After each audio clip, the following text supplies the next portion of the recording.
hello viewers तेज आपण को स्वागत जनाऊँगी आपण प्रिय YouTube channel all in one को बंधु मैंने देखु 13 तारिख अर्थात आज 14 तारिख अर्थात आसंता काली पर 2 दिन राज्य कैबिनेट एवं मंत्री परिषद बैठक विशेषकर जदि आपण देखिए ओडिशा इतिहास रे आपण मैंने जब देखिए सरकार जितेबले दरकार पड़े बारंबार कैबिनेट बैठक बसे विभिन्न विभाग शिक्षा हो पारे स्वास्थ्य हो पारे जल संपद हो पारे मत्स्य संपद विभाग हो पारे पाचिका मानक हो पारे वुमेन वेलफेयर डिपार्टमेंट हो पारे शिशु और महिला कल्याण विकास हो पारे किंबा आपण मैंने जब देखिए विभिन्न संगठन तरफ जितेबले विभिन्न प्रकार दाबी नहीं आपर सरकार पाखे असुविधा जना जाए सरकार विभिन्न पदक्षेप नियंती राज्य कैबिनेट बैठक प्रथम थर पर आपण मैंने जानती मिड हाफ ऑफ द आपंकर जो देखिए बिफोर 15 मंथ अर्थात 15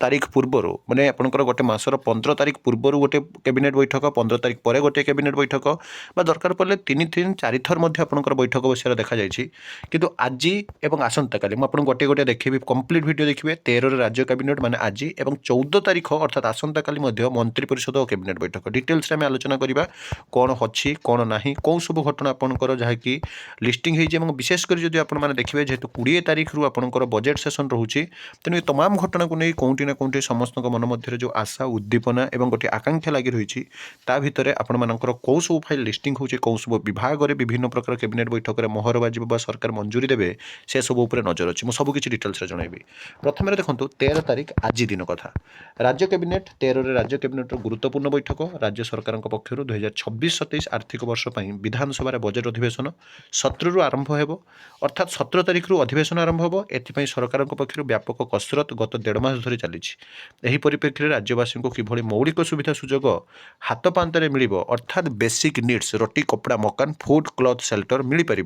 और लोक विशेष भाव में उपकृत हो पारे ताकू फेब्रुआरी 13 अपराह 5टार राज्य कैबिनेट बैठक अनुष्ठित हो आज 5टा बेले लोकसभा भवन तृतीय महलार मुख्यमंत्री मोहन चरण माझी अध्यक्षत अनुष्ठित होगा 36तम मंत्रिमंडल बैठक तथा राज्य कैबिनेट बैठक में राजस्व विभाग पूर्त विभाग स्वास्थ्य समेत प्राय 7टी विभाग 9टी प्रस्ताव अनुमोदन मिले बोले विशेष सूत्र जमापड़ी किंतु या बड़ कथा होची आज कैबिनेट बैठक सहित आसंता काली मध्य कैबिनेट बैठक और मंत्री परिषद बैठक 14 मंत्री परिषद और कैबिनेट बैठक 14 तारिख संध्या 7टार मंत्री परिषद बैठक अनुष्ठित हो मैंने आज 5टा बेले बैठक पुणी आसंता काली 7टा बेले बैठक लोकसभा भवन तृतीय महलार मुख्यमंत्री मोहन चरण माझी अध्यक्षत अनुष्ठित होगा मंत्री परिषद बैठक में 2026-27 आर्थिक वर्षर चिठा बजेट प्रस्तुत को अनुमोदन दिया काली किंतु आपणकर अर्थ बजेट को अनुमोदन मिल मंत्री परिषद बैठक पर राज्य कैबिनेट बैठक अनुष्ठित हो बोली सरकार पक्षर समस्त मंत्री को बुधवार संध्यार अवगत कर अर्थात बुधवार दिन अलरेडी सबू विभाग मंत्री मानक जणाई दि जाइए जेहेतु कैबिनेट और मंत्री परिषद बैठक हो तेणु समस्त उपस्थित रही विभिन्न प्रकार जनकल्याणाभिमुखी कार्य विषय में आलोचना करेंगे कारण जेहेतु आग को बजेट उपस्थापन हो